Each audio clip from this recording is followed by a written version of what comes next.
Welcome to a world of thrills, a world of drama, of capes and tights, a world where death is a revolving door. Welcome to the Geek Matrix.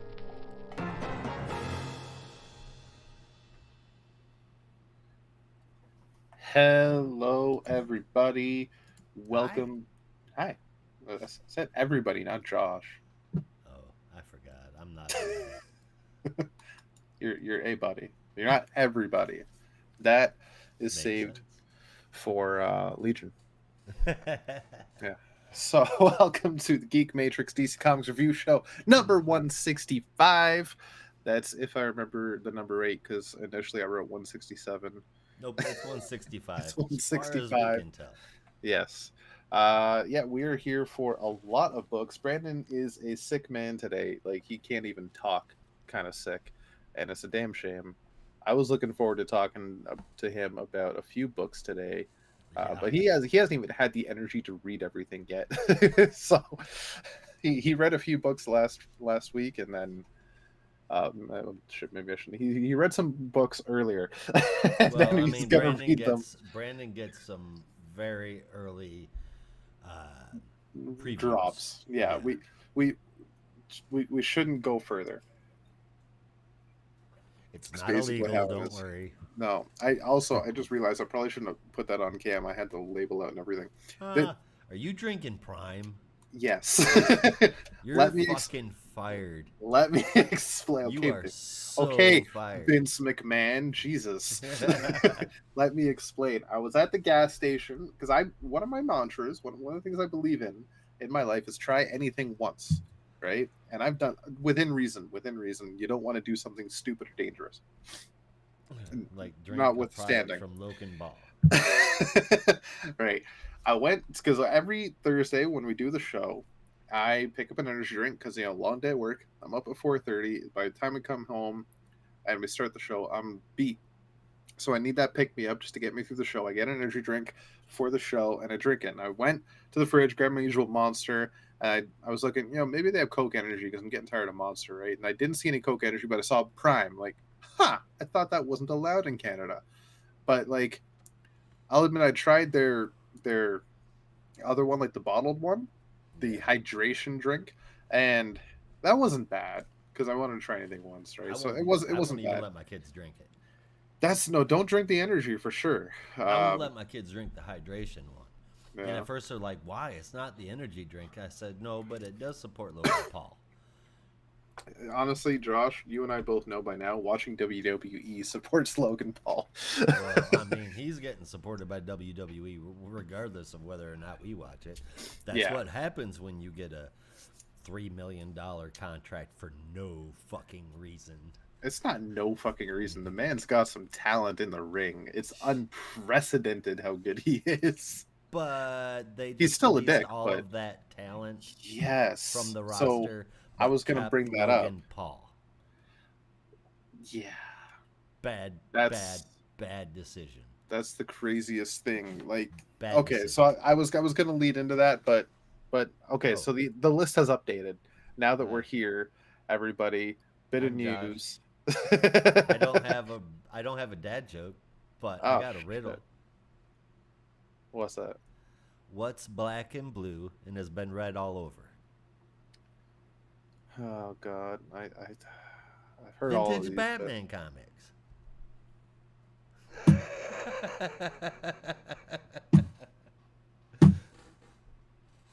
yeah. I I'll give you that. I'll give you that. There was a lot of blue in the vintage days. There was. Yeah, like an unprecedented amount of blue. I guess that's my word of the week, unprecedented. I don't know why. Unprecedented. Yes, I just every so often I'll like a word will just come into my vocabulary one week and that's like all I'll say for the I'll just throw it into every sentence. And apparently it's unprecedented today. I don't know. I get a word of the day email, but Oh they're yeah. always words that I will never use that day. Like, Well, yeah, you got to have a reason to use a certain word, right? right. It's like here the other day, the kids weren't home. Holly was working. I'm sitting all by myself for like 16 hours, Hmm. and my word of the day was pernicious. When the fuck am I gonna use that? Exactly. What, what does that mean again? Pernicious? I Oh know Jesus. it. Um, or I said pernicious, and I meant Yeah. persnickety. Oh, persnickety. Oh, that's Yeah, even worse. yeah.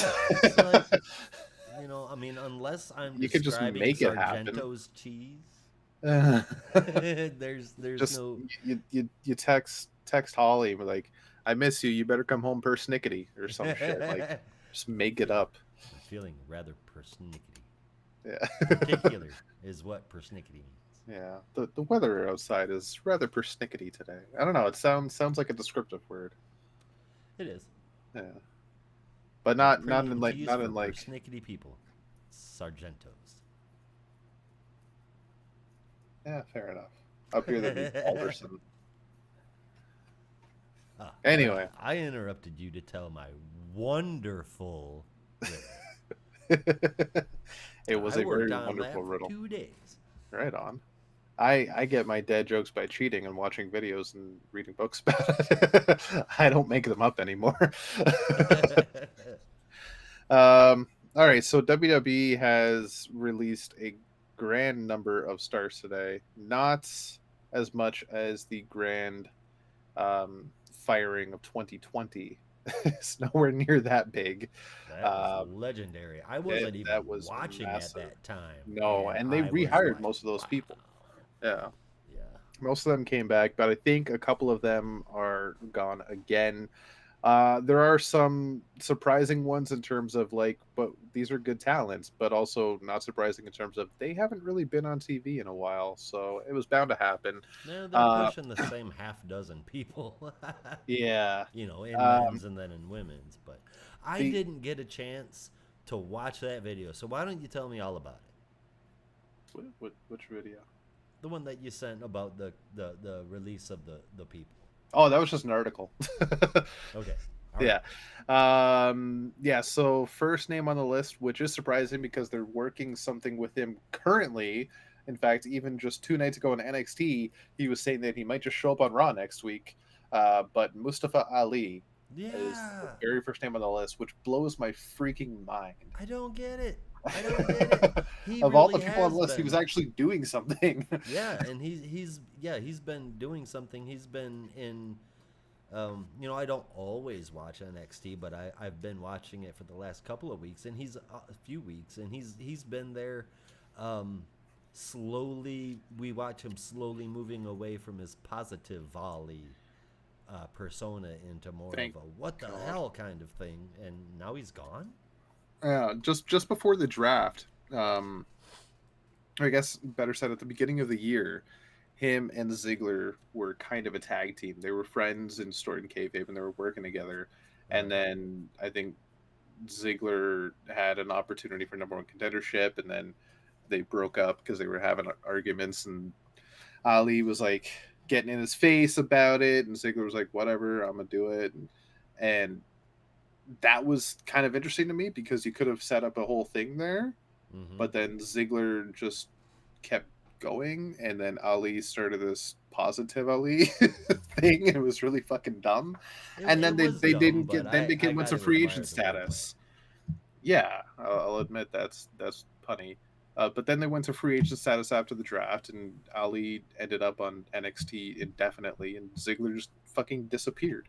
Ziggler's a So, jobber that they need whenever the Miz has to work. Well, no, that's not even like Takawa. anybody, Takawa, but Ziggler was the jobber for anyone. Yeah. That's the role WWE gave him for most of his fucking career, which is a shame because quite honestly, he's one of the best talents or at least he was one of the best talents in the roster. And For quite a while.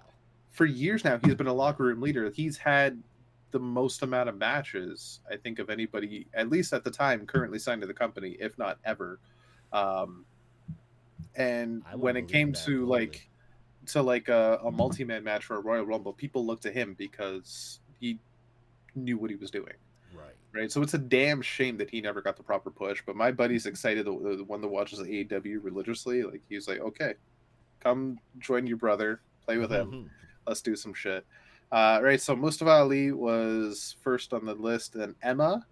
Which I'm trying to remember who Emma was, but Oh my God, for real? Okay, so she's Australian and she's married to Gargano. no, that's not Emma. Yeah, it is. Johnny Gargano? No, no, no, no, no. No, Johnny Gargano's wife, dude. Not Johnny Gargano. No, I know not Johnny Gargano. That's not Emma. Hang on. It's not. It's Candice LeRae's wife. Oh, yeah, you're right. But no, Emma is the Australian one. That Emma. not Rhea Ripley. Australian or Emma, New Zealand. WWE. She's an Aussie or a Kiwi?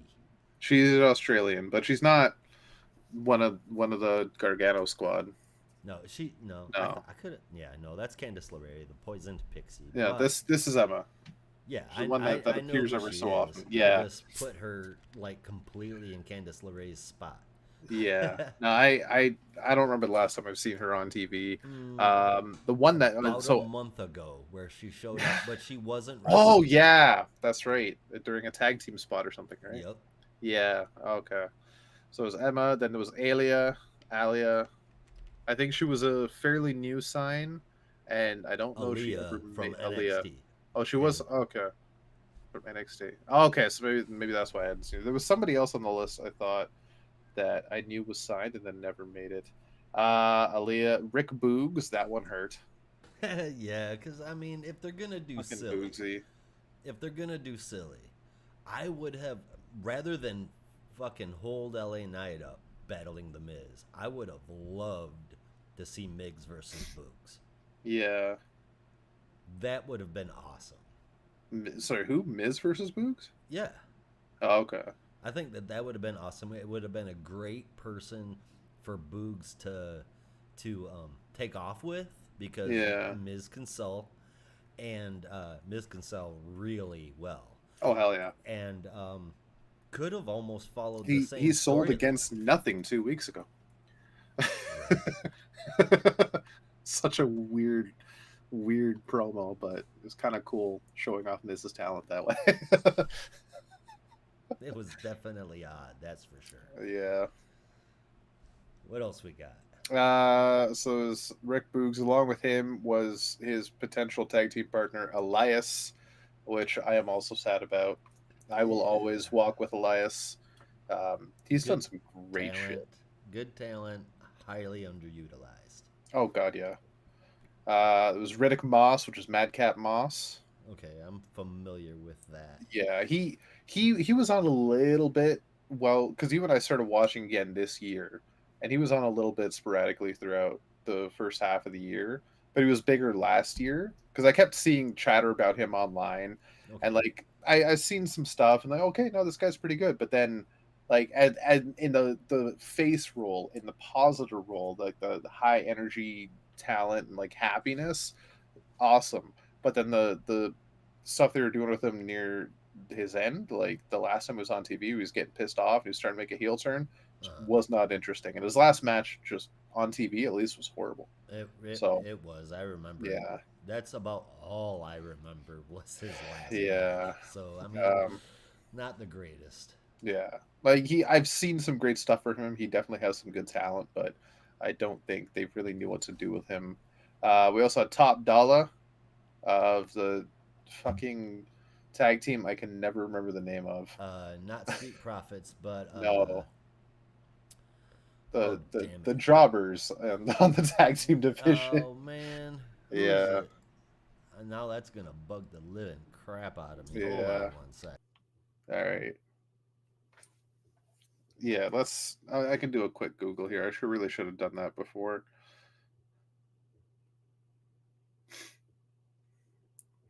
Hit Row.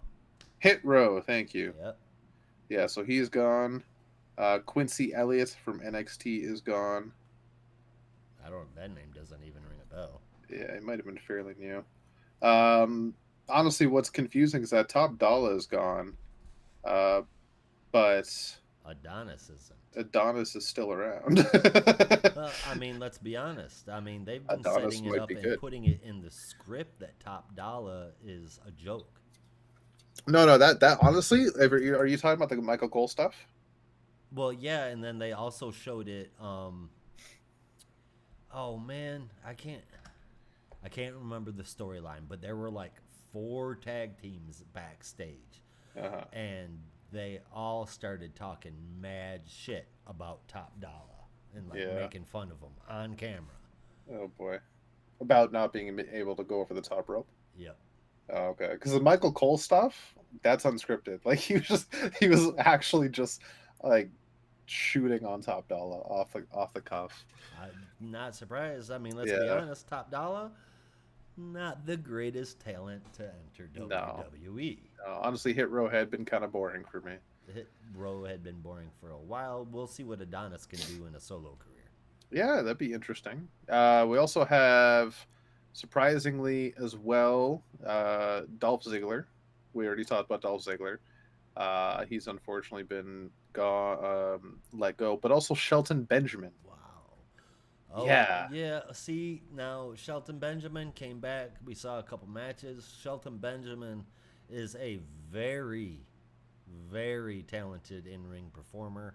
Um, he's had some success, at least back in the day, with mic skills, but let's be honest, not really. And it's hard to sell somebody like that whose whole thing is, I'm a badass Olympic wrestler. If you don't have the mic skills to back that up, then like you fade into irrelevancy like all the Angle copies. You know what I mean? I was gonna say like Chad Gable and Kurt Angle, like they faded into obscurity because they don't have mic skills. Chad Gable, I will be honest, he's not that great on the mic. His personality is what His sells it. And personality definitely and his catchphrases, but like if he's gonna stand there and square up against somebody on the mic, he's gonna lose every battle. yeah, yeah, Yeah. because he's not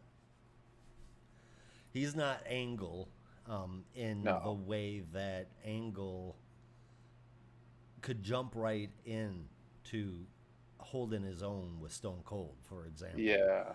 And he could throw out anything while remaining in character. Now, we've seen Gable kind of step out of character on the mic, and that doesn't work out well. Matter of fact, we've seen him do it like a couple of times in his battles with Gunther, and you can almost see it on his face that there's something off with him right now. Now, I don't Yeah. know if that's part of the storyline or if he's feeling some pain from something, but something does seem off with Chad Gable, just as an aside. It's almost like they're pushing in a story idea that Gable, because he's, as far as I know, the closest one to beat Gunther. And he was the only one to to pin Gunther during his IC title reign. So Yep. they're probably pushing a story where that's on Gable's mind, and he thinks he's so fucking close he can't let this go. He's obsessing over it to an unhealthy degree. That would be interesting to see. Yeah, It would yeah. be interesting to see what it does to Alpha Academy. Yeah, which I hope nothing. I hope nothing too, I hope because nothing happens. I love Otis. I Yep. love Otis and Maxine Yep. together, Hmm. and I want to see Maxine in the ring more. Yeah. I want to see her back in the ring. We saw it one time, and it didn't show off a whole lot, but I feel like there was more to her than just a valet. Oh, definitely. Yeah. Like putting Maxine in the ring. Good job. Oh, thank you. Like that. That was a great fucking choice. Yep. And I love anytime her and Gable do the thank you in the ring. Like you see, so I always have to laugh because Gable is like thank you. Like he's got his face, but Uh-huh. Maxine is complete opposite. Thank you. Thank Like you. bright, wide Yeah. eyed. Yeah.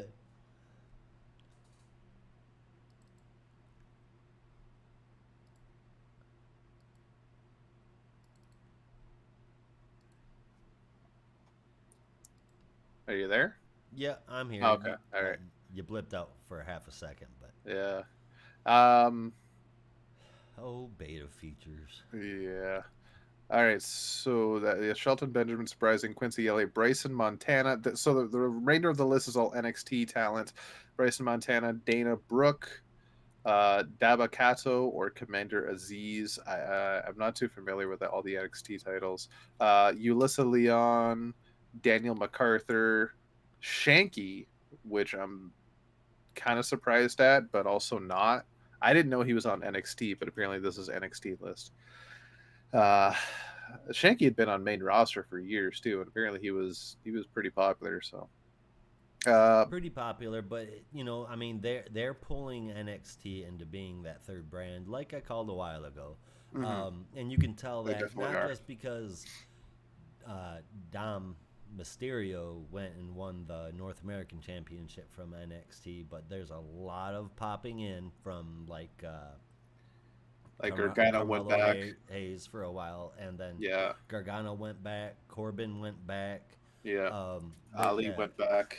Ali went back, and now Becky, the man, is holding the women's title from NXT.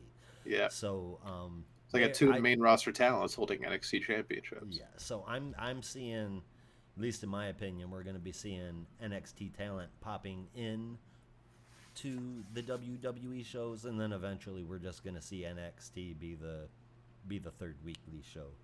Yeah, I mean Dragon Lee, who is a huge name in the luchador community in Mexico, um, he popped on to Raw the other night, Yeah, I and saw that. this is where the program with Ali was supposed to happen because Ali and Dragon Lee faced off apparently for a number one contendership match for the North American Championship, and Ali won. Hmm. And then the following week on Raw, Dragon Lee is there and said on air that he's the number one contender. His next match is going to be with um, Dom for the title, and then Ali the next night on NXT was like, "What the fuck? I'm the contender. Maybe I'll show up on Raw next week." And now he's released. So there's some weird shit going on. There is Uh, indeed. yeah. Two more names, two last names. I was gonna lead into it early, but I forgot to save it for last. It's just as good. Maxine Dupree is on Alpha Academy, and this is even more reason to hope Alpha Academy sticks around because there's nowhere else for her to go. Both Mansoor and Massey have been released. Oh, thank goodness. I'm serious. I don't have a Yeah, no, problem with I that don't being care for them. depicted on TV because um, Pretty Deadly are a fucking riot. Yeah. They're what? They're a fucking riot. Yes, boy. And I Yes, fucking well. love them. Yeah, If Triple M were kind of. I didn't care for the characters, no, but I didn't. I've seen the people. I've watched Up Up Down Down, and they've been on the Up Up Down Down channel playing games, and they are hilarious. They're great on that. So I love the people. I just did not care for Mansoor and Masse. So I'm kind of conflicted because I liked seeing them on Up Up Down Down. I haven't watched in a while, but they were actually. I think it was. I don't remember which one's which. Fucking. I want to. I I honestly think it's couldn't tell you Masse either. was the current Up Up Down Down champion. Oh yeah? At least he was a few months ago, but I haven't kept up with it recently, so I don't know if they ever did the title match. They did number one contendership, and I think, if I remember right, Rick Boogs won that. Imagine that. Yeah, so I gotta go back and see. I've just seen a lot of people playing WWE, so. Which makes sense, being a WWE show, realistically. So yeah, that's the news of the day that's rocked the WWE world. There is no comics news, despite the fact that we had all the solicits last Friday. There is like some interesting announcements, but nothing major. I know there was something from DC in the last week, but I can't for the life of me remember what it was. No, And we've got all the important shit coming this week. yeah, Over the next couple of weeks, anyway. I know like there was like an announcement. I haven't gone into the. Oh, what's this? I I I don't remember for sure. Okay, has changed. Howdy, viewer. How's it going, man? Hello. Welcome to the Matrix, the Geek Matrix. Yes. We don't turn you into batteries, but you know, We keep going and going and going. going. Is that even the catchphrase still? Why not? Yeah, I guess If it just not, keeps then we don't going get and sued for it. going and going. While we're talking about weird shit, I saw I this, love it. had no input from any commercials or anything, but I was like, fuck it. I'm going to give it a shot. Coca-Cola Y3000. Okay? Okay. That's the flavor. It's a limited time flavor, and it was co-created with artificial intelligence Right. to give a taste of what comfort and Coke would feel like or taste like in the future. And it's pretty fucking tasty. What's it taste like? And don't say the future. It kind of tastes like If it 100 doesn't taste years from now. No, I'm just kidding. a thousand. There's very much a It should taste like jelly beans. Okay, I was gonna say it should taste like Slurm It and nothing like, else. It tastes like a few random of the Jelly Belly jelly beans, and Okay. definitely one buttered popcorn. And So then it's you pop 'em in your mouth. very sugary. It Well, it doesn't tastes come very across sugary. as very sugary No. though. But it's got that kind of taste to it. Almost like a fruity taste, but not quite. Okay. It's got Interesting. like that tutti fruity taste from Jelly Belly beans Right. mixed with Coca-Cola. And if you would have told me that, I would have been like, "Well, that sounds like dog poop." But it's actually pretty good. I like it. Most of the internet does not. Understandable. They're complaining about an aftertaste of which I don't even notice. Oh yeah. Hmm. Yeah, fair enough. But I like it. So, official Geek Matrix endorsement from Geek Matrix Josh. Coca-Cola Y3000. Go buy one today. Yes, it is not made from worm poop. It is not made from worm poop, but it was created by AI. Yeah, by Bender Bending Rodriguez. Indeed. So one bit of comics news I do want to bring up, which I know you're not going to have much interest in this right now. I believe it was Jonathan Hickman has announced, or he didn't announce, but he has been announced as relaunching Ultimate Spider-Man. Oh, Spinning out of Ultimate Invasion. And considering we've only had issue 3 so far, it's a bit of a surprise considering how issue 1 ended. And for all of y'all that have read it, and for those of you that haven't, for those of you that have read it, you know what I'm talking about. For those of you that haven't, basically issue 1, spoiler alert, ended with the Ultimate Universe rebooted, reborn, and the Maker basically revealed himself to be the maker of the Ultimate Universe. He is the new god, and he was first seen at the Oscorp laboratories where Peter Parker got bit by the Oz spider, but then he killed the spider instead before it bit Peter, essentially like stopping Spider-Man. So that's why I'm more fucking curious to how there's an Ultimate Spider-Man again. Unless it's Miles. It could be Miles, but he also offered in issue when he offered Miles, who was in 616, to come with him back to 1610. Mm-hmm. And Miles said, "No, thank you. I'm good where I am." Well, that doesn't mean that there's not a Miles that'll spawn out of that universe, though. I mean, technically no, but I feel like 1610 Reed Richards would not force that, like That's him and Seahorse, Miles by are the the way, not only the year listeners. Yeah, as Earth 1610 is the Ultimate Universe for those that don't know. Ultimate Reed and Miles are the only 2 survivors of that Earth left. Technically, at least the 2 that remember that universe. And shit like that goes down. You, as a comic book reader, should instantly assume that Reed Richards or Franklin Richards had something to do with it. I mean, You're not wrong, actually.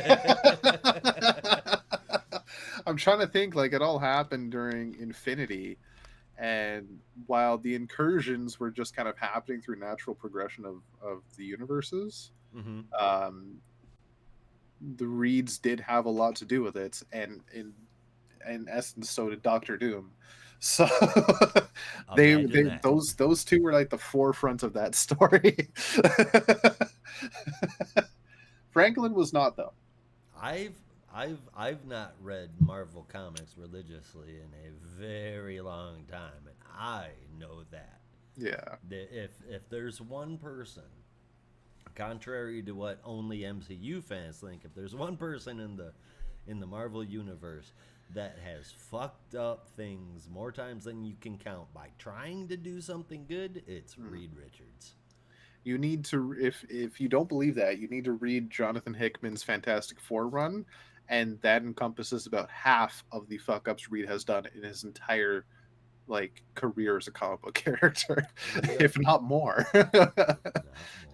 His mantra then, like the whole thing he was going for that he had written on chalkboard, fix everything, Yep. and instead he just made more problems. As per the usual. Yep. But it introduced us to.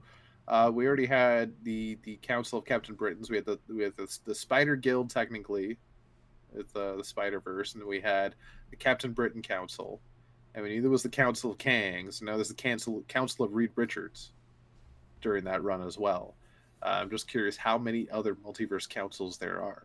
How many other characters are there? Yeah, but how many have access to the multiverse just willy nilly?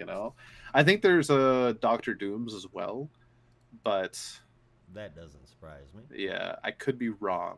I don't quite remember for sure. I think there's a Council of Victors, a Council of Kangs, a Council of Reeds. I mean, Because technically, the hasn't there Nathaniel's been a the, council the of the victors for Richards a family. long time? It could be. I just don't remember for I sure. mean, he made his own Doombots, bruh. Yeah. Doombots. Yeah. Um, yeah, but when in doubt, blame the Richards family. It's the easiest way to go about it. You can say that again. Yeah. All right. So we have a metric shit ton of books today. Indeed, we We do. we have 10 in Full total. reviews. Full reviews. In total. Split between the main show and the bonus show. Be sure to check it out. Subscribe to our Discord if you have not yet, so you get access to the bonus show and open chat with us. For only $2.99 a month, $3.99 in Canada, and God knows how much where else, because I'm not up to date on currency relations. So don't shoot the messenger, basically. I Yeah, don't this think week, anybody was going to do that. at least not in Australia. So, because they banned guns. So, Right. yeah. This week we have 10 books. Oh, shit, I forgot to score the vigil. I knew I forgot something because I only got to read it today. Yeah, so we got 10 books today, 11 books next week, and like the third or fourth week of October, we have 15 books we're doing. Yeah, there's a lot. We should Yeah. probably get into it. Before we do, just listeners out there, remember you can find everything Geek Matrix on our website, www.thegeekmatrixpod.com.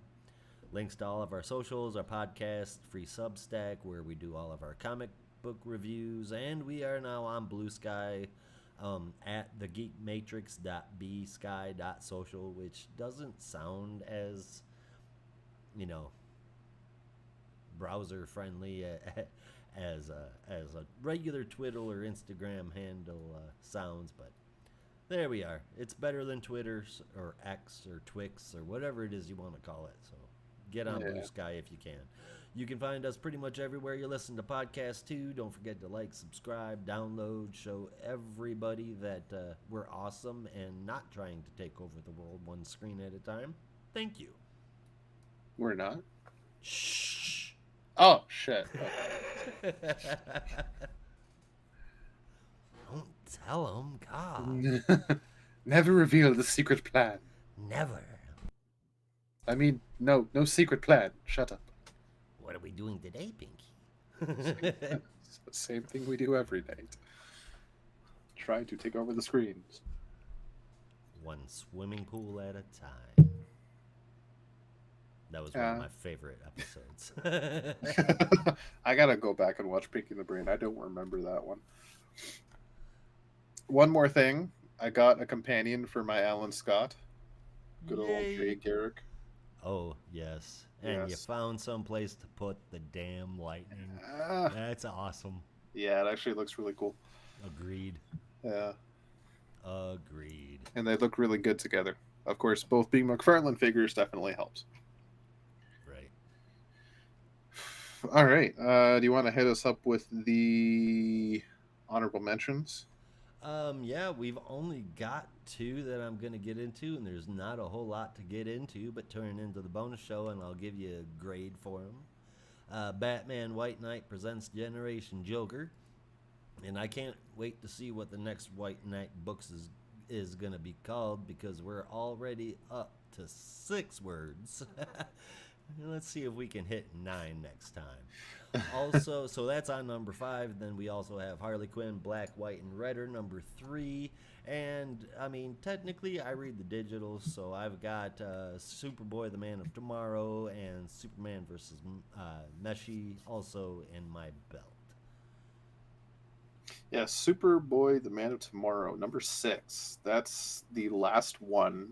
I will not go into it. I'm not. But I'm not going into it no, extensively either.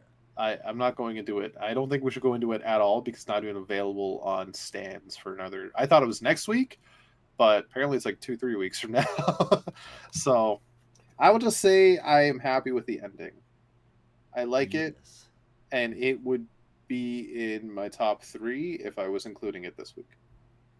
It was, shall we say, a spectacular effort from the creative teams involved. Yes, and basically confirmed my theory that it does take place last year, considering timeline and whatnot. Yeah, it lines everything up there nice and tidy in that last issue. Yep.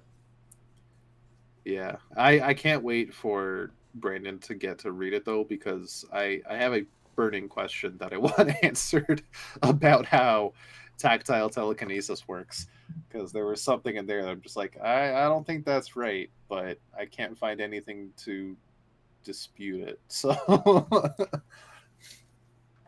we'll find out in a few weeks. Anyway, that's your honorable mentions. Not a lot. That's because everything else is being talked about today.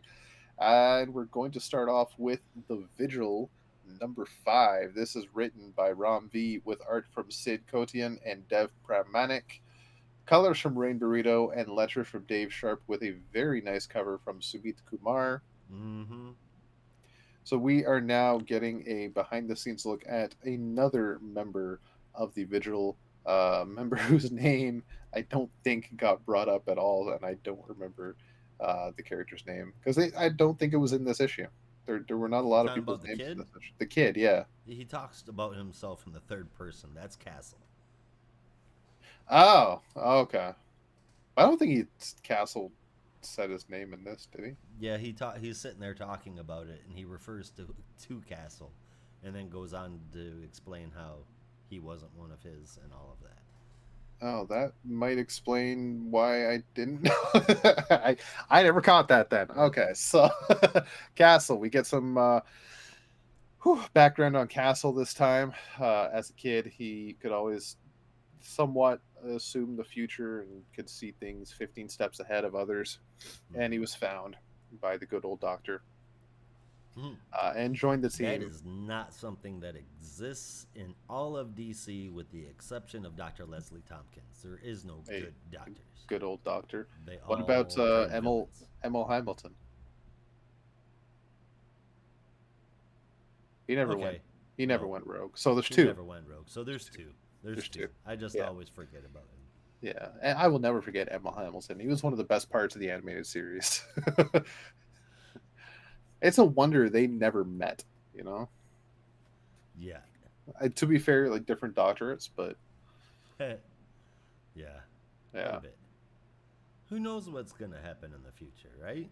That would have been an interesting like side team up, just like in an anthology book or something, just a side story that we've seen Batman and Superman team up, Robin and Superboy and Supergirl and Batgirl team up. What about Dr. Leslie Tompkins and Dr. Emil Hamilton for a one-off adventure? You know, Hell yeah, or even a 3 issue mini where they're very much like a procedural drama, like ER in Gotham. right? Yeah. Mobile ER in Gotham. Yeah, have, for sure. have we had? Oh no, Maggie Sawyer's now in Bloodhaven. So I was gonna say Maggie Sawyer and oh my god, the question. Renee Montoya. Renee Montoya. Have they ever like met? I think so. Yeah, I think at so. some point they must have. Did they meet in the next Batman? Because they were both in that Yes, for a spell, right? I believe they did. I just don't remember. Oh man, no, I'm not sure. But speaking of which, Renee Montoya is no longer the question. That's Hadia now. Yes, I know. I know she hasn't gone by the question in ages. I just could not remember her bloody name. But I'm happy you picked up what I was putting down. So thank you for that. Right, getting back to the vigil because we got a lot to talk about. So we get a look at Castle, and then we jump back to the present, where the doc of the team is now revealing himself to everyone, revealing the truth. And way back in October 1943, shortly after the Second World War, um, he was brought onto a team of scientists to try and figure out how to basically move ships from one area to another, like make them invisible and teleport them through dimensions, so they can infiltrate enemy waters. The And Philadelphia experiment, the ladies and Philadelphia gentlemen. experiment. Yep. Wait, was that actually the Philadelphia experiment? For the most part, yeah. What Oh what shit. happens? What they say happens is what yeah. Oh shit. I gotta look that up again because I had the wrong idea about the Philadelphia experiment. Anyway, so yeah, the Philadelphia experiment, and this team of doctors led by uh, one Dr. Feistus Hepp. It's a trio of them. They succeed in their mission and send a ship boarded with 35 crewmen and the three doctors themselves through a teleportation device and landed, at least the three doctors landed in another dimension. The Dun, sailors, dun, dun. however, were left. 2 weeks later, the ship reappeared with all the sailors uh, in various forms of matter, whether their bodies were just shifted and torn apart, or they were fused to the ship or fused to other items, or their bodies were just reincorporated in random configurations. Pretty much fatalities all around, 35 of them to be exact. But the three doctors landed in this other dimension, which turns out to be some kind of a dream world. They were clearly not the first ones there, but they are currently the only ones there, as there is a giant structure that, if they sit in a chair at the center of the structure, anything they think of comes to pass, not only in that world, but in our world. And using that for however many years they are there, they split up the Doctor and the Vigil, and the third member of the team, Madison, joined forces to try and figure out how to get themselves home, while Hep, yeah, Dr. Hep, Yeah, um, Vestius. yeah, Hep, is trying to basically do anything but, and he's becoming a little megalomaniacal. Um, and eventually goes a little insane. But at this point, our doctor has um, thought up maybe some potential uh, defenses against anything Hep might create in the real world or in that world. And the people he's created are the Vigil, the group that are before him now, as Mm-hmm. well as Mr. Lightless, who was a creation of his own imagination, and is a wealthy man who does fund his endeavors. The trio do get into a fight, and Madison knows that the Dodger needs to leave, so she sends him away through the portal because they succeeded in finding a way to get home. He goes back, but ends up in 1969 when they landed on the moon. Um, and he didn't really which age was much. something that they caused. Exactly. Uh, but after returning to Earth and then revealing himself to the government, which he was working with, of course, during the Philadelphia experiment, eventually they found out that he doesn't age. So I'm imagining he just dyes his hair to, Perhaps. to make it look like he's aging.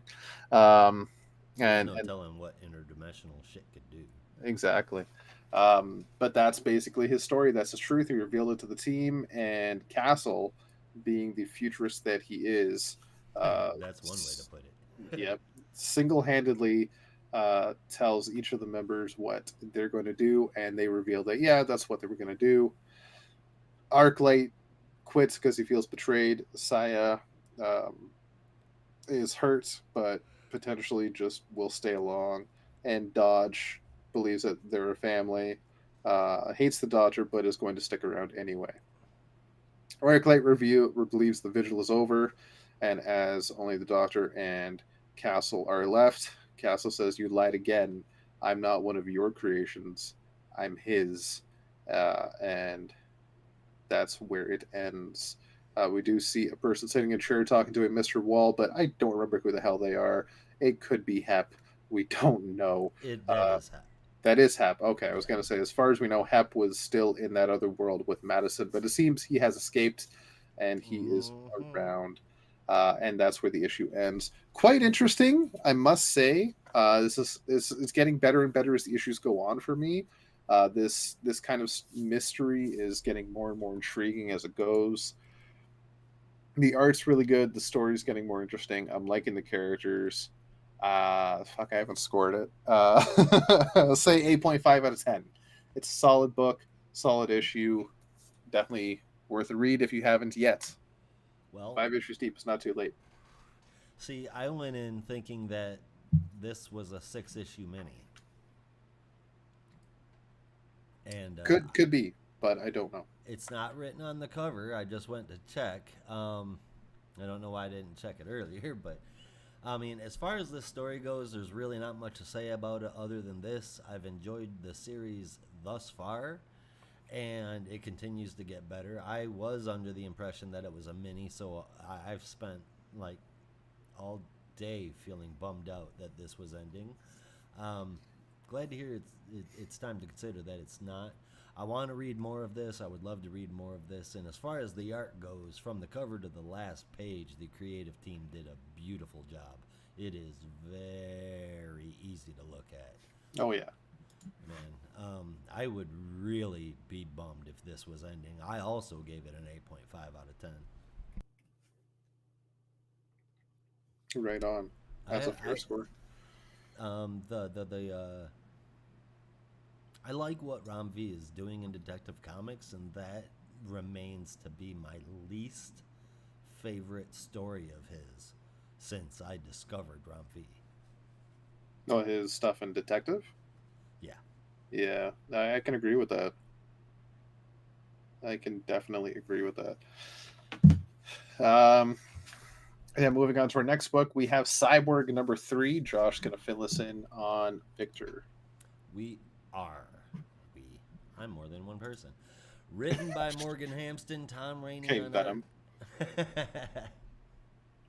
Oh, the things I would do. That's not scary at all. Oh boy! All right, so Tom Rainey on art, written by Morgan Hampston.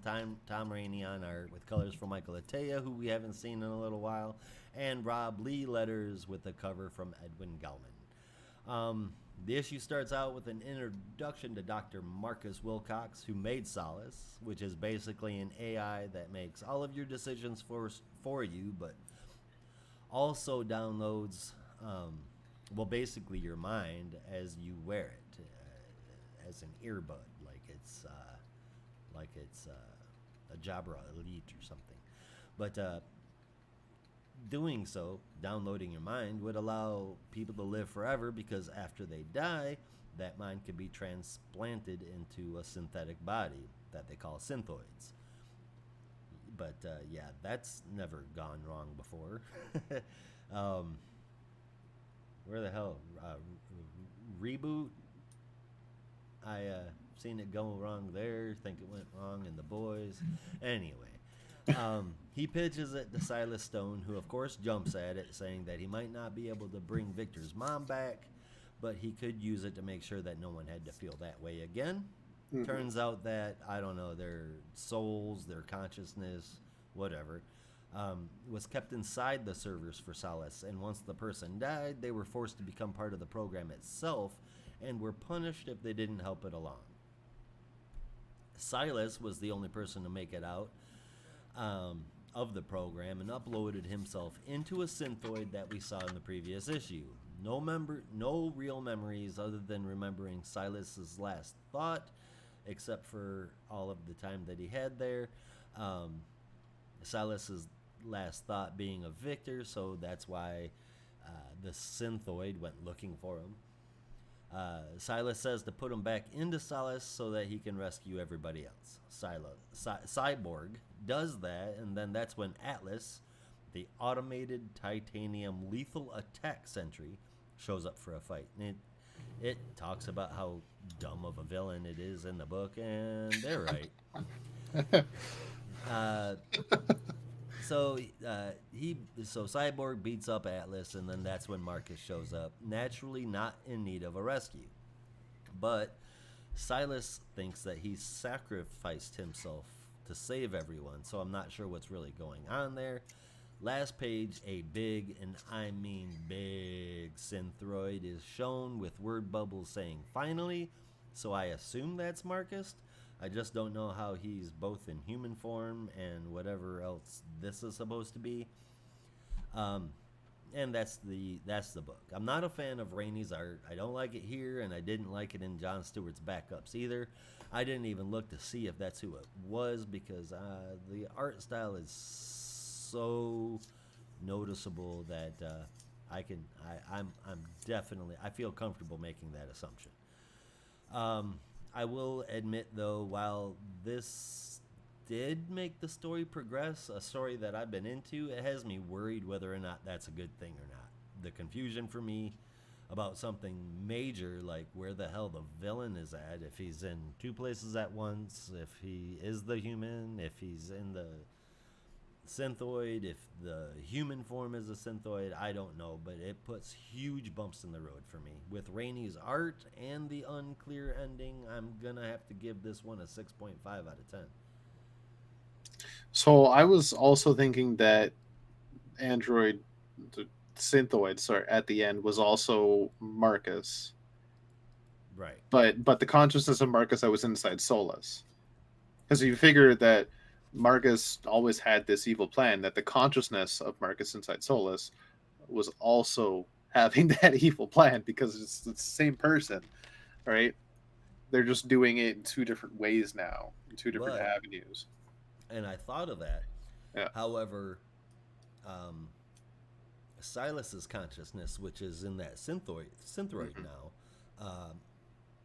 refers to Silas as a separate person and refers to themselves as I or we, and then references silence different. So the consciousness that was downloaded from the program from Silas recognizes itself as something different, someone other than Silas Stone.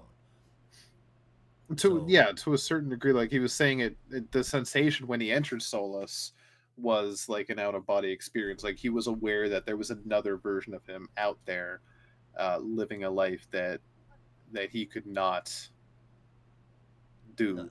Okay, that tracks. Yeah. All right. So it's got to be a weird sensation knowing there's two of you living different lives, like a clone scenario. Agreed. Yeah. But that's also Silas not knowing what to expect and having that experience. Whereas Marcus, he designed it, he built it, he wrote it, he knows what's going to happen. And if he puts his consciousness in there, he knows that there's going to be a separate consciousness there, and that consciousness is going to have the same thoughts, feelings, patterns, emotions, ideas that the real Marcus has. So it's just going to follow the same train of thought. Fair enough. Yeah. I'm following you there. I can.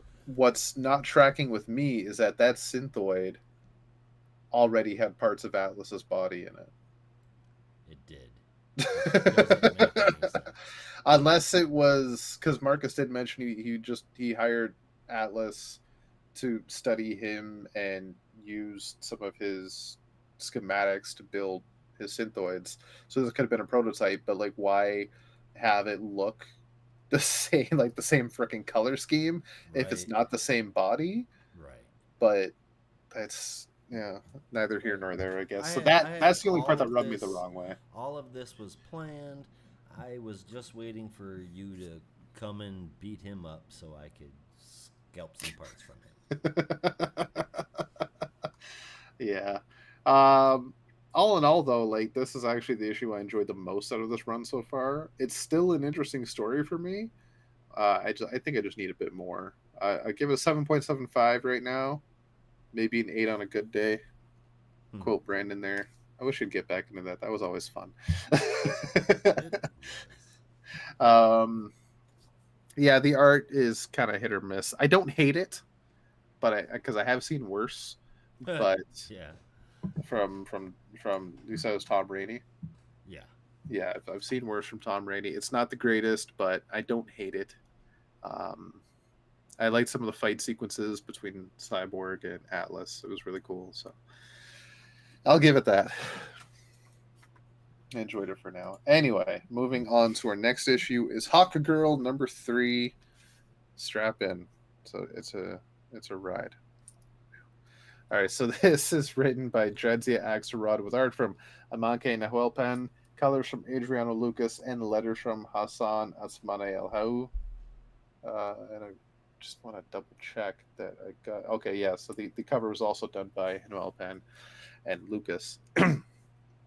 So we get another person in the grips of. I got to write down names. The evil chick. Vapulcula. Volpulcula. Thank you. Vulpecula. Volpecula. Such a Yes. weird, hard name to say. Volpecula. I gotta get into that. Oh, Volpecula. Volpecula. That name comes from somewhere. Volpecula. Oh, it's a Yeah. constellation. Um,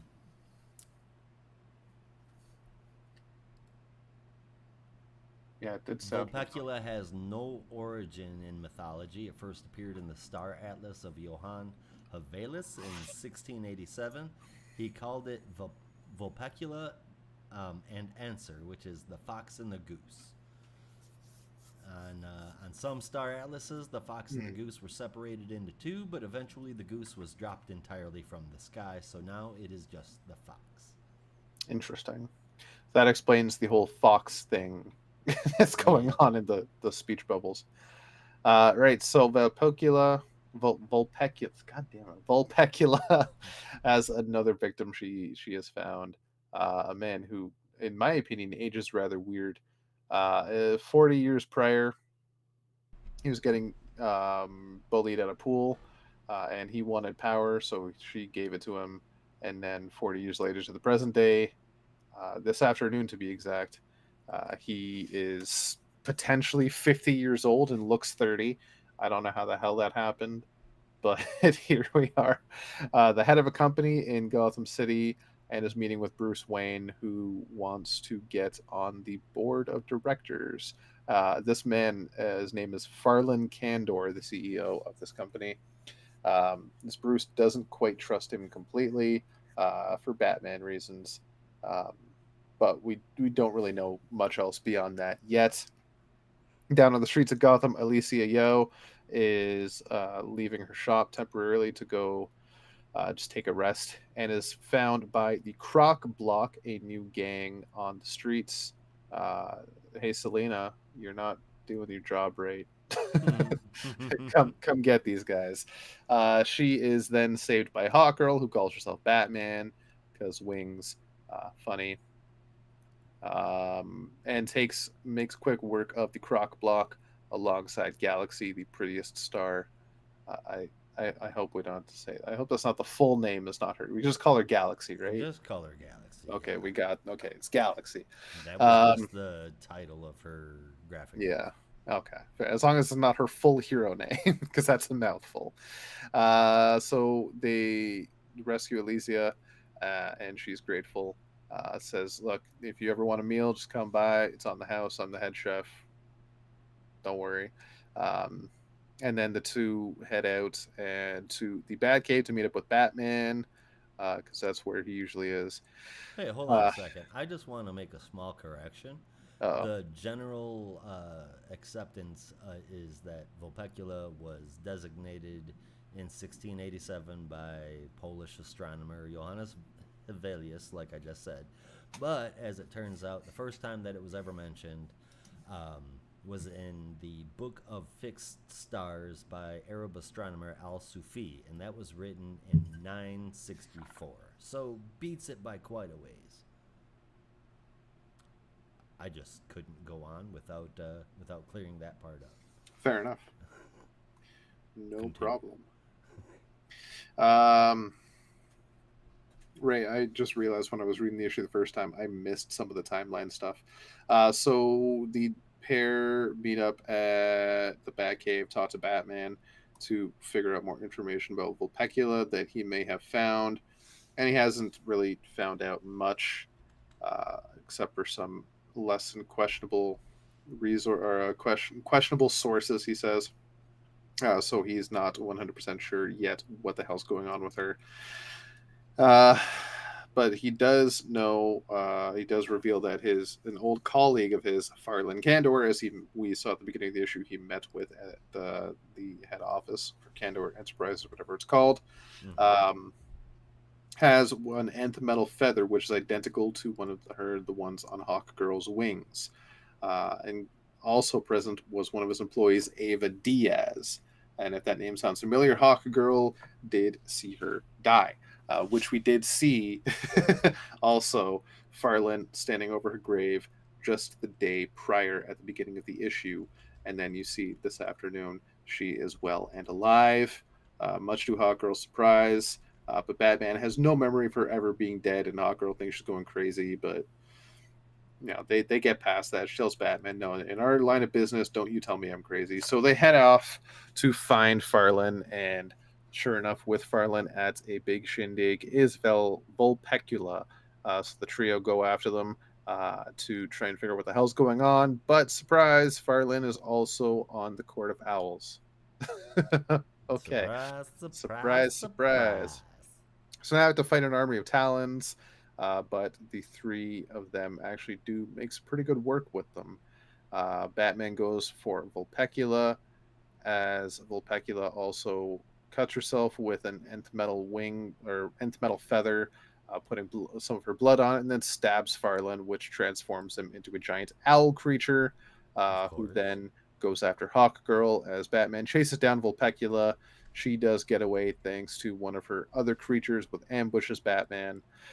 Hawkgirl does eventually get the drop on Owl Farland, while realizing that she's a bit more pissed off at some of the people in her life, and begins just like yelling, at Carter Hall, who isn't there, and beating the shit out of Farland while she's at it. And as Farland, after having lost the fight and beat repeatedly in the face by Kendra, how's that feel? Yeah, like as he disappears in the sand, he's like, "My name's Farland. Who's Carter?" And then just falls away like Sandman. It was, I thought that was kind of funny, if not a little sad. Galaxy and Batman have a moment, and Batman is usual Batman. Oh, wow! I misread that this whole time. I thought I said you don't belong here. He says you belong here. Okay. Yep. Woo. Wow. The first time I read this is why you need to read things twice, kids. First time I read this, I thought he said you don't belong here, in his usual Batman chagrin. But no, so okay, nice. Galaxy belongs here. And then we see Vulpecula now in Metropolis, ready to raise it to the ground. That is where we will see her next issue, next month in issue 4. This series is kind of dull for me. Like it's got some moments. I like some of the action, but I don't know how much I care about the story right now. But I'm also not a. I'm gonna be honest with you. I'm not a great lover of the Hawks as much as I want to be, and I love the idea of the Hawks and the mythology of it all. Anytime I read a Hawk story, I don't fucking care. I I've feel, tried many times. I feel like that with along with many other people, not just you, but I feel like that's because of how convoluted the Hawks have been since their inception. And when things are that screwy, it's really hard to get into it because you don't know which Hawks you're dealing with, why you're dealing with them, or what the hell is going on. Or it could be completely wrong and you just don't like the birds.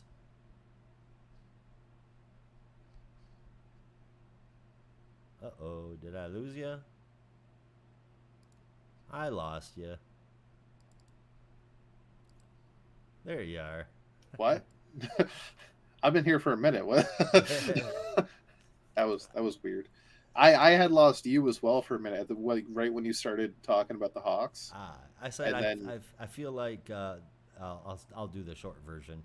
I feel like most people are thrown off by the Hawks because of how convoluted their story is, yeah, their backstory, and when you open it up, you have to ask, what Hawks am I reading? Which history is this going to play off of? What has yeah, led into it off page? it's confusing. I can see how Yeah, that's completely off-putting. like honestly, the only Hawk story I think I've read to completion is the Death of Hawkman from like 2016. Coincidentally, there had a hawk die. Maybe that's why I liked it. Well, no, I liked it because Adam Strange was involved, Despero was involved. I think there was a Green Lantern. It was a cosmic story. That's what I liked about it. You But need to dip back into time and read the Ranthanagarian War. I do. I even have somewhere around here a Hawkman story um, that I have collected from. Oh shit, where the hell is it?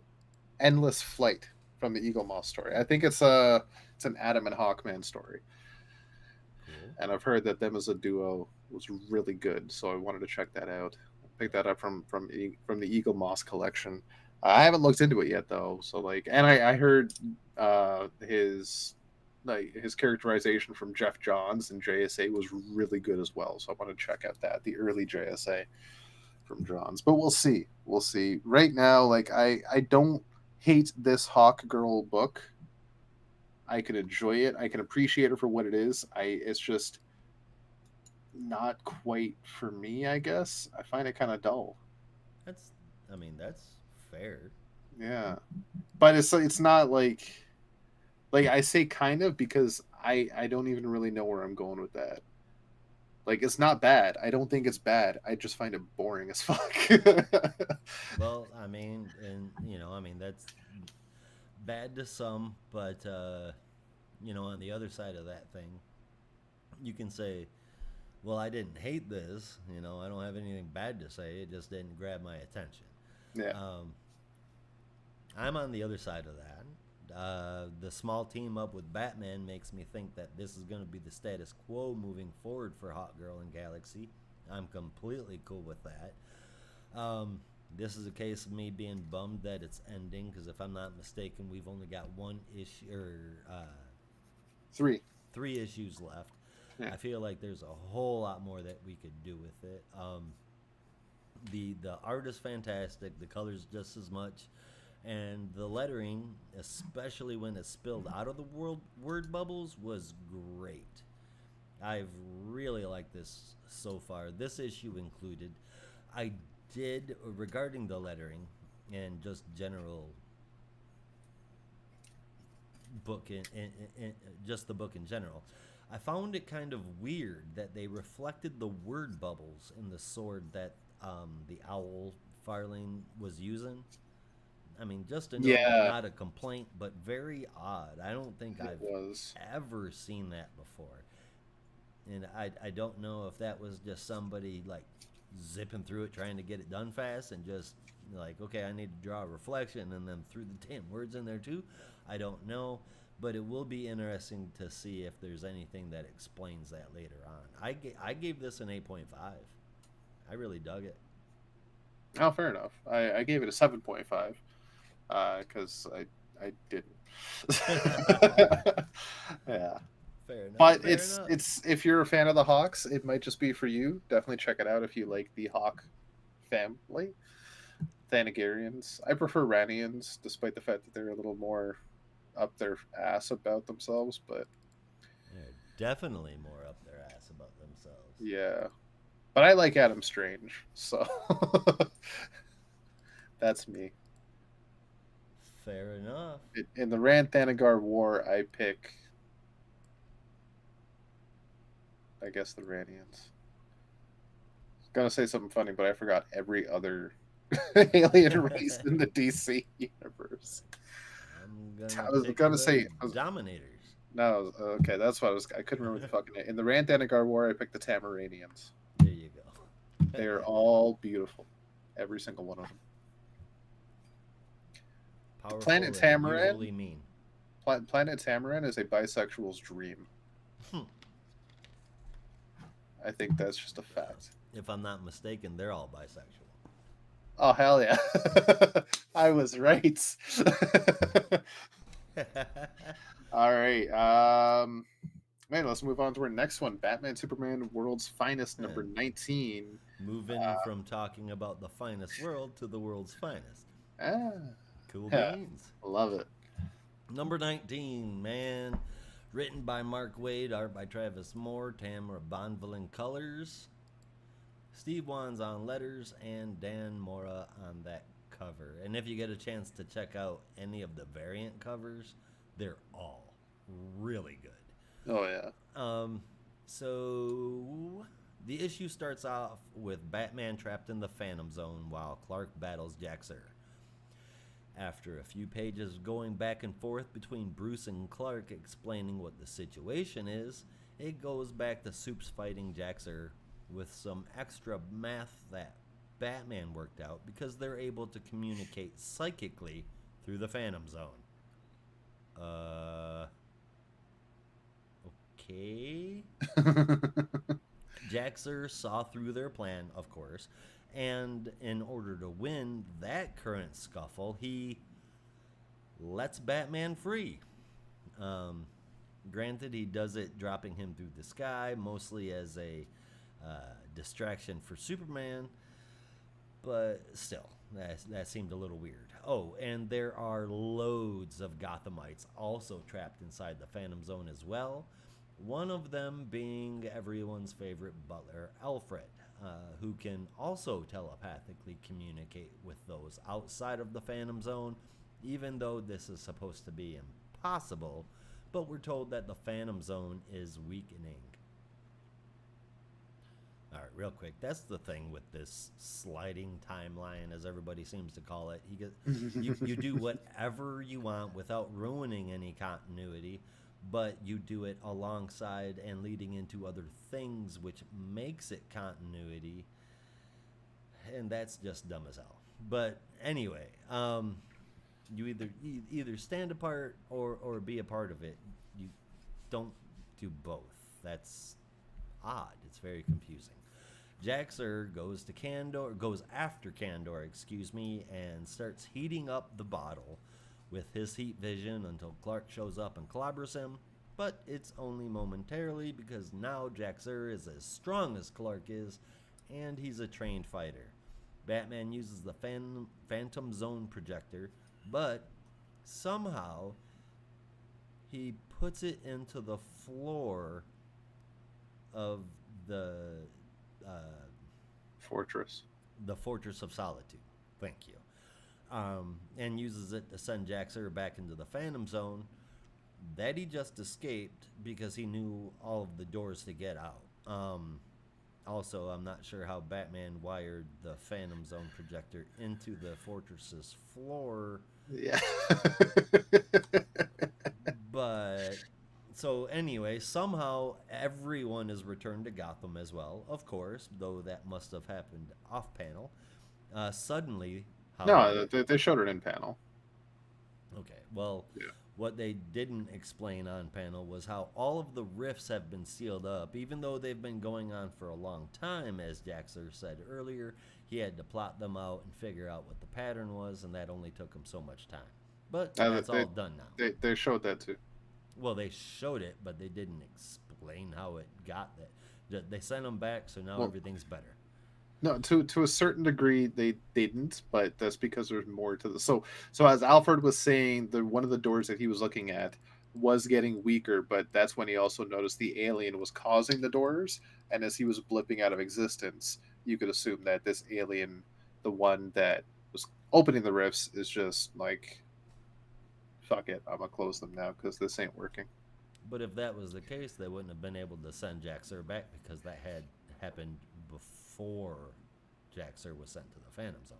But regardless, But no, um, the projector should be separate from those portals. yeah, okay, you're Yeah. right. That I won't argue that. You're right Yeah. there. But anyway, while all of that was going on, as Robin mentioned, Alfred in the Phantom Zone sees this somewhat Dominator-looking dude with some Yeah. kind of ball. That's, I guess, a device. Alfred called it that, and they call themselves the Aether. Aether the Messiah, whose apparent goal now is to free everyone from the Phantom Zone. What kind of a monster would put people in the Phantom Zone? That's been a long contested debate for a long time, and I'm very much on the pro Phantom Zone side of things. Yeah. This is continued in the pages of Action Comics in 2024, so that seems like it could be really depressing. But until then, after the botched comic that this issue was, he will return to where he was a good writer and go hard into Kingdom Come in the next issue so he can bring back Boy Thunder. Yay. The the art is really good. I couldn't even fake it. The art is really good, and the story could have been decent, but within what, like 23 pages or whatever, he wrote stuff that could barely keep track of itself, and there was just a lot of bullshit that was on the page. I feel like it was a mess. Thank goodness for the art. 5 out of 10. I will definitely agree with you on some stuff. The whole bit with the Phantom Zone projector was really fucking weird. I didn't. I just kind of let that go. Like the stuff like this issue, like you, Brandon, and I had a lengthy discussion. When I say lengthy, I mean we went almost 6 fucking hours straight. Yeah, I was pretty much 6 hours surprised. straight. I was surprised how long we were talking. Not completely about Batman, Superman, World's Finest, but it was one of the topics we discussed about how Brandon and I were just like, it's fun. We like the fun.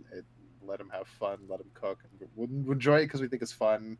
And you're in the camp of why is it like it might be fun, but it sucks, and like Wade isn't what he used to be, and Well, not just along that, those but it's lines. also Along those like lines.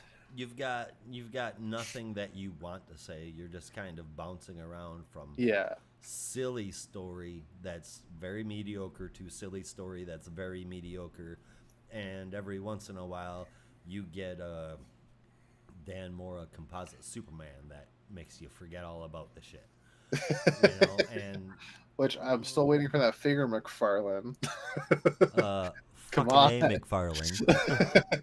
Come on, Todd. That's what I need, so I can say that there was something wonderful that came out of this, other than a page that I will never be able to get the print of because it's Dan Mora and that's outlandishly priced. So there's that. But So, yeah, I mean, it's just like if you don't. Okay, so my whole thing is, and we don't have to go on a tangent, but if you don't have a real story to tell and you're just writing to write, then don't write. That's right. No, honestly, I definitely agree with that. I don't think that's the case with Mark in this series, but I do get what you're putting down, and I agree with you completely. If you don't have a story, don't tell it. Yep. Right.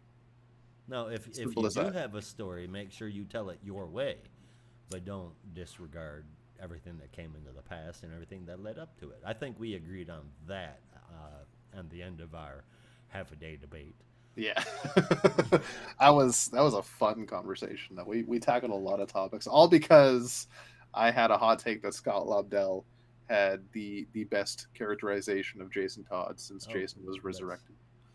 let's not go into that again. Hey, you and I agreed on that. Oh, we totally agreed on it. Yeah. It was a hell of a fun read, man. It was a Yeah. fantastic read. I just can't believe I invented an entire six-issue mini by Sean Martin, bro.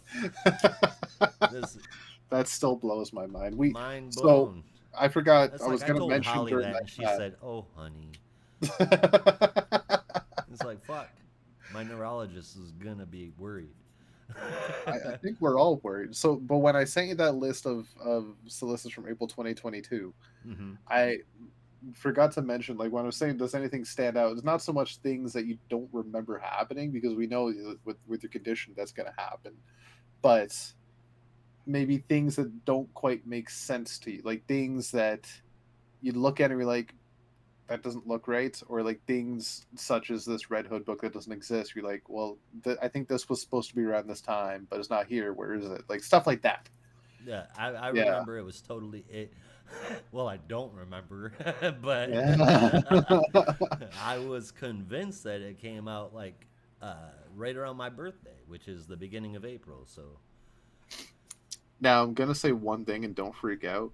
If now, as long as I just got December in, I want to say December, maybe January, when April solicits come out. I swear to fucking God, if a Red Hood book is solicited, written by Sean Martinborough, drawn by Yasmin Putri, I'm gonna lose my mind. Reddit exclamation point remind me bot.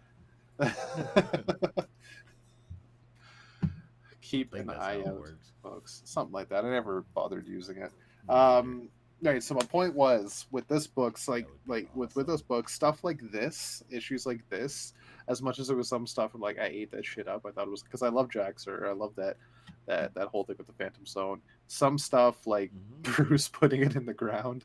It was like, okay, it's Saturday morning cartoon shit. I'll take it. Yeah. But I loved Saturday morning cartoons. It makes me feel like a kid again. Like that's the campiness. It's almost meta, where like this takes place in the past and it's supposed to be from when the And the characters present. were. Well, no, the World's Finest is in the past. And the present. How is it in the present? Because it takes place at the same time as Teen Titans, which happens in the past and in the present. How does any of it take place in the present? You're losing me here. Really? They're The all Teen like Titans and now. the Teen Titans in all of their horrible costume glory uh are just starting out with cell phones and promoting themselves on social media and going to TitanCon. can I tell you something, and this might make you feel old. Is are you, this is if no. No, they didn't have these smartphones back then, No, and there what was no back when? How long are in we the talking? late '60s. Yeah, well, again, sliding timeline. Well, that's an excuse. That's not a plot device. How? Okay, hang on. You're If gonna you think get into it. if Dick is like in his early to mid 20s now as Nightwing, and Shouldn't be, as but Robin in World's Finest Teen Titans, he'd be like maybe 15. Would you say? That's within a decade, I don't right? think Nightwing. We've had this discussion. I don't think Nightwing should be in his early 20s. I Well, think Tim. how old is he? I think Nightwing should be between 30 and 35. I think Bruce should be pushing 50 right now. Okay, so that's 15 to 20 years. Right. That's still a good number. Think about this. Smartphones have been around for almost 15 years now. Ish. Ish. Ish. Like Regular like random fan cons have been around for much longer than that. and Facebook has been a thing since 2005. Live streaming hasn't, and that's what they're doing. Are you sure? Yeah, I'm sure I read it. And I Read was what? there. I was there when Hang that on. shit came out. There was no live streaming, especially not when they're running around in Robin's green underwear. That very clearly is meant to represent the Silver Age of comics, and then Okay. they just throw in modern stuff whenever they want to make the story work better. I think it's laziness. Pick a lane and stick to it. Otherwise, Hang we're on. gonna see stupid shit like Pink Kryptonite pop back up again. Shit. Hang on. I would love to see Pink Kryptonite. Pink Kryptonite was. Do you remember Pink Kryptonite? Did you read that issue? I don't actually. Pink Kryptonite was a weaponized kryptonite that turned Superman gay. Oh, okay. Yeah. I'm good without Pink Kryptonite. Yes. Right. So live streaming has been around since 2007. Ish. And only Just from- Justin.tv, which was the precursor to Twitch, and Twitch became Twitch in 2011. That's what I was just looking up right now. Justin.tv was founded in 2007 and became an open platform within a year after it was founded, right. and became a platform for over 60 channels in its first year, and more growing until Twitch was founded in 2011, and it exploded, which is where we are today. So you're telling me that in 2011 or 2007 Okay. even if We'll it's say starting out on 2010, because that fits with all the devices. All right. So you're telling me in 2010 teenagers were walking around looking like they do in that book? Looking like Absolutely what? Have you Looking not like fam- what? Look at their costumes. The superhero costumes? Yes. What's what's wrong with it's a cosplay? What are you on about? What do you mean it's a cosplay? It's not a They're cosplay. at They're the a people convention. that people cosplay as. They're dressed as Robin and Yeah. as Speedy. Yeah. And they look completely ridiculous.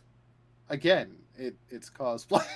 It's not cosplay. Not every cosplay is good. It's not cosplay though. Well, what It's the f- is them. it? What the fuck are you on about? Okay, so I'm looking it up right now. Take them in any picture, anywhere in Okay. those books, No, that's the wrong book. outside of Okay. that convention, and they still look the exact same way they did in the convention.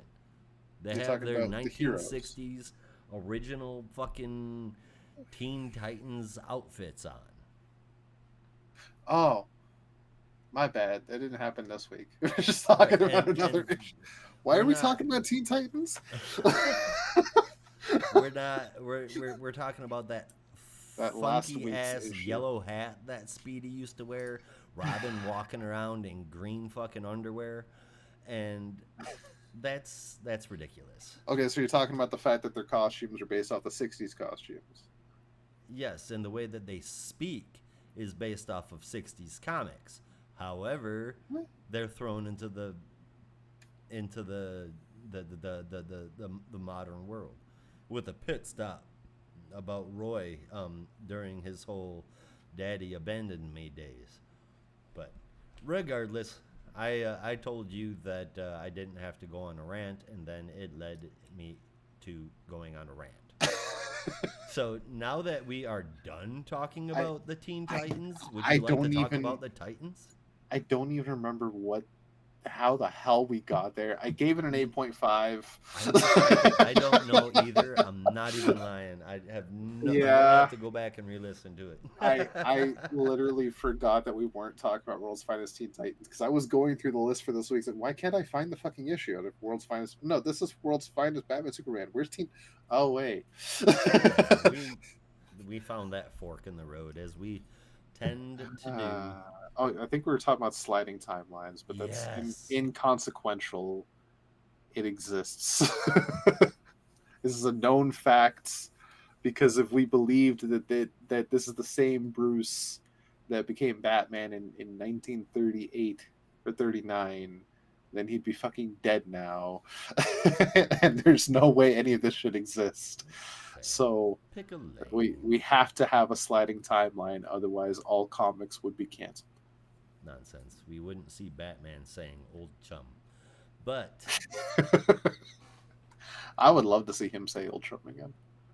I'll quit. It was so hard to keep reading comics after Bendis did the DuckTales thing.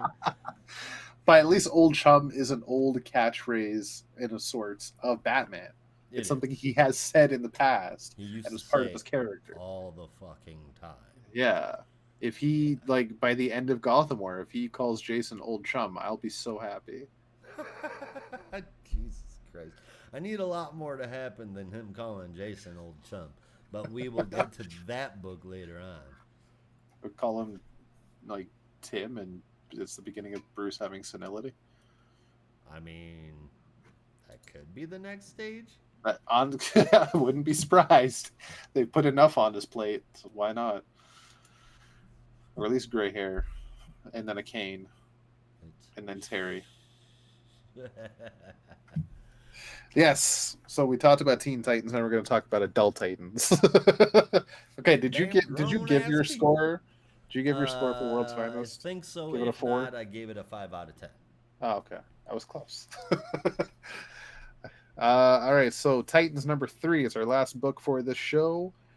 Be sure to check out our bonus show, which we'll be recording after this. We will be recording after this, and it will be up alongside this tomorrow. Be a subscriber to check it out, as I'm sure you already know.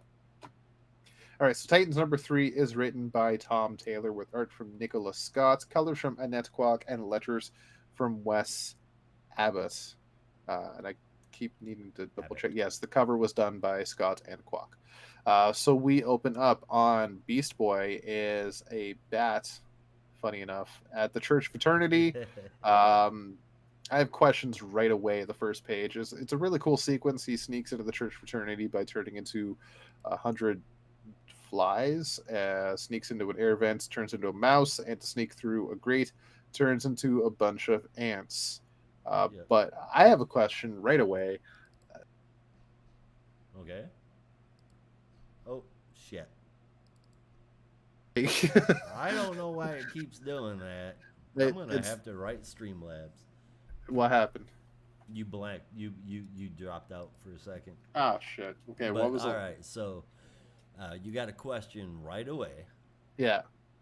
So the question right away. So, was Beast Boy always able to turn into a legion, or was it like could he split his consciousness into 100 different animals? Like that's So this, because I had that same thought at first. I was like, wait a frickin' second here. Yeah, that's kind of weird. But then I started to think ants are one of those insects that operate on a hive mind. Yeah, I can understand that. I feel like that could have been the blanket for Gar being able to turn into 1,000 ants. I mean, ants, yes, but flies, or are those bees? I want to say those are bees. Okay, so I was thinking they were flies. Bees make more sense because they're also on a hive mind scenario. Right. Okay, I can accept that. I can accept that for sure. So he breaks in. Oh yeah, those are definitely bees, my man. Those are bees. Okay, Yeah, fair enough. Little stripes on them and shit. But go ahead. Flies can have stripes. You don't know. You don't know me. All right, so he sneaks his way into castle, the church fraternity, not castle. It certainly looks like a fucking castle, but it's the church fraternity. Gets into the security office, bites the security guard numerous times. I think at that point he turned into spiders, or maybe it was bullet ants. I don't remember now. The guard goes running out, and then he disables cameras and security, opens the window, and Dick comes flying in. The pair sneak around the castle. Sorry, church. God damn it. They just call it the Castle of Eternity. It looks like a castle, damn it. Yeah, but you call it the Castle of Eternity, and that's so close to the Castle of Eternia that I would I completely accept that mispronunciation. I'm good. Right on. Until He-Man. until Brother Blood shows up and says he has the power. I'll smack a bitch. Yeah, then Josh hates him. Give me back my Greystone. All right, so they come across as Gar the whole time they're sneaking around is trying to convince Dick that maybe they should give these guys the benefit of the doubt. Just maybe these guys are on the up and up. They're there on a recon mission, but Dick is convinced the Church Fraternity is still up to their old ways as the Church of Blood. And Gar is like, maybe, just maybe, they are good people. Then they come across a blood ritual sacrifice. Right. And Gar is just disappointed. So they run in. Some shit like that. Just like, no, it literally just says, that's disappointing. He was like mid sentence, he was saying, let's go in with an open mind. They come across and he's like, oh shit, that's disappointing. Yeah, it was funny.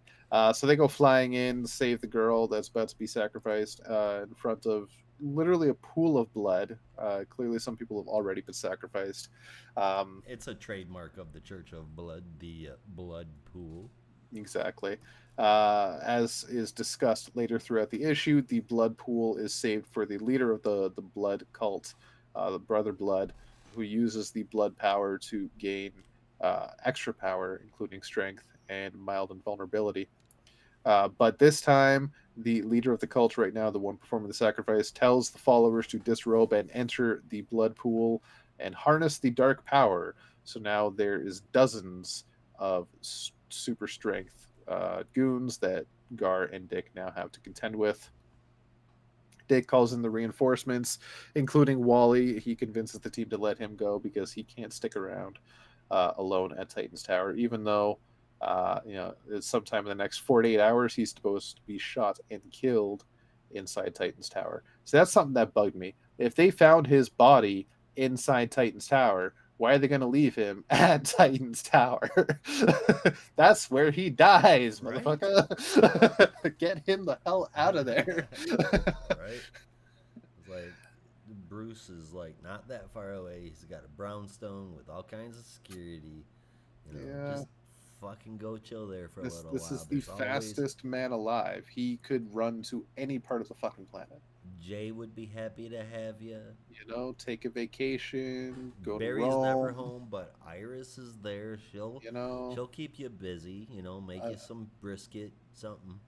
I'm sure Linda wouldn't mind a trip. Right.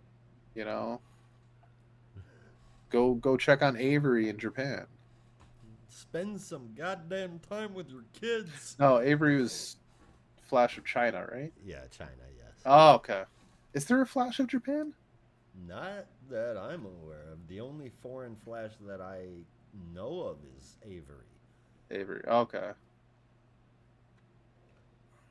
So what my train of thought when I was thinking about it was like, there's so many freaking Batmen.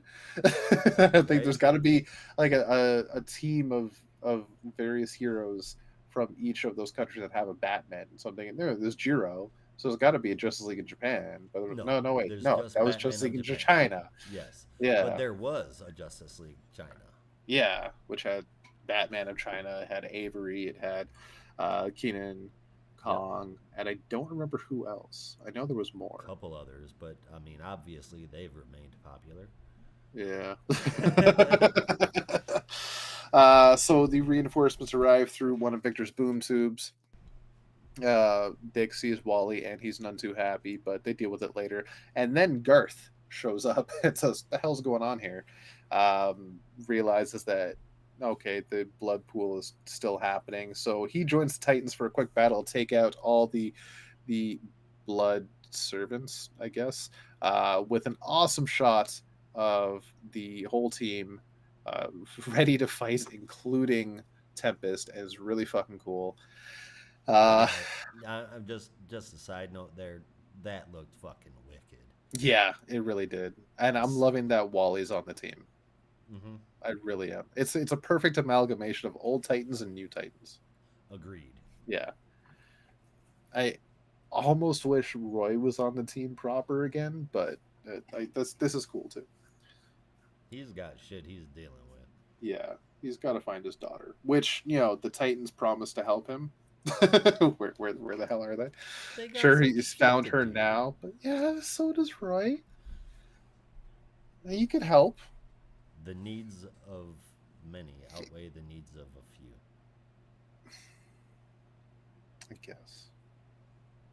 I guess. I guess you're right. You Okay, cannot so argue with Spock, bruh. I cannot guess. I do believe in the power of logic Logic over reigns emotion. supreme. Exactly. When in doubt, be logical. Exactly. So the the Titans make some work out of these people and take them down one by one, and free the hostages, including Brother Eternity, the once Brother Blood, and acts completely surprised and basically lets on that he was taken over. There's a group of people in the church that were very unsatisfied with the new direction and decided to take over and revert to their old ways. Um, and he is ready to offer his full support to the Titans team. And while the Titans are talking to him, you don't see at first, but you do see after Flash whisk away during a quick panel. Mm-hmm. But that gets explained after. I had to go back and look at that. I was like, oh shit, they did do it. I like that. Yep. Um, Tempest still believes in Brother Eternity, and Gar definitely tries to get Garth to go with them, but Garth just doesn't want to. He believes in Brother Eternity and believes that they're doing the right thing. So the Titans leave him be, while still being a little suspicious of Brother Eternity. They head back to Titan's Tower, and Wally reveals what he discovered was magical orb, if I remember right. Mm-hmm. um, which was a central housing of power. And then we go back to the Church of Eternity, where Brother Eternity and Garth are in that central chamber where the orb has gone missing. And Brother Eternity turns to Garth, pulls him close, and says, "You must uh, do what is needed." As you see some weird ass tentacles coming out of Brother Eternity's mouth and going into Garth's, which suspiciously look like monster tentacles, if you know where I'm going with this. Right? Well, I wasn't. They look monster tentacles for sure, and then they also look like some form of plant. Mm-hmm. But this could also be that monstrous Starro that we're going to Yes. see in Beast World. So, but we'll see. We shall see. They don't We really shall bury any leads on it now. They don't allude to anything. They just show that little bit and say next issue, and we'll see from there.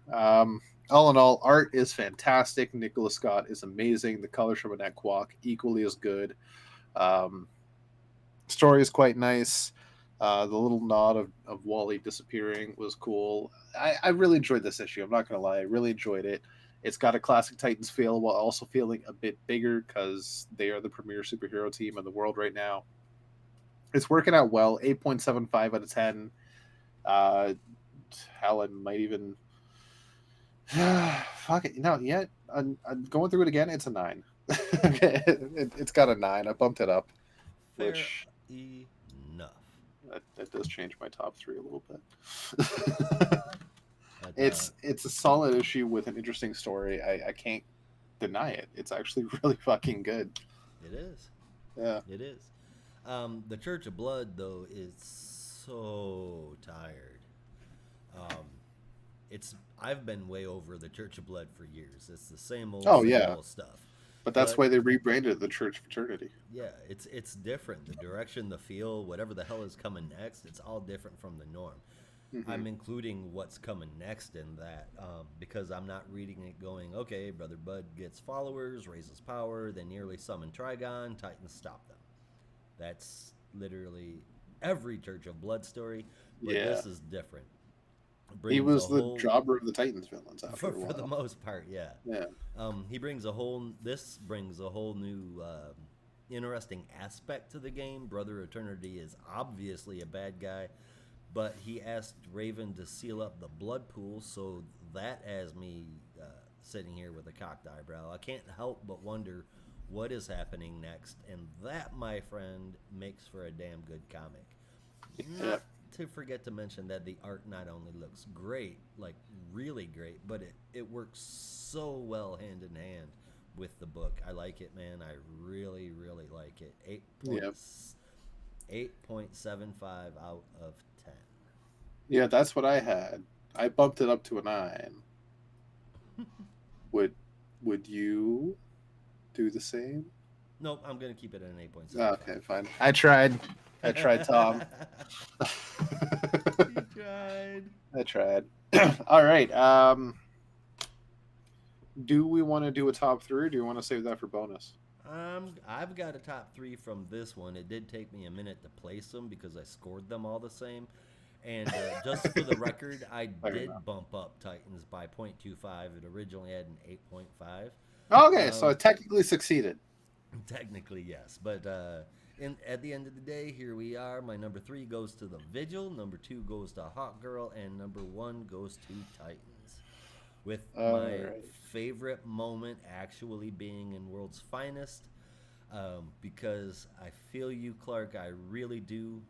I can finish a book without finishing a sentence. What am I? A prisoner. No one appreciates my jokes. I get it, Clark. I really, really do.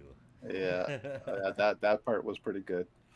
All right, so if I do a top 3 from this 5, I would have to do The Vigil number 5 at number 3, Batman World's Finest number 2, and Titans number 1. Fair enough. Yeah. Would you have picked a favorite moment from any of these books, or would it be that Flash deal where he dipped out? No, honestly, that one-page spread of the Titans together. Oh yeah. That is just such a cool moment. I feel you there, man. Yeah, that's a poster for sure. For sure. Yeah. But, all right, everybody, that is the show. We're gonna get out of here, so you have to as well. Be careful out there, and remember, in the Geek Matrix, everybody's got a home. In the Geek Matrix, you are not alone. And go on over to our website, sign up for the Discord, and listen to the rest of the show. Deuces. Deuces.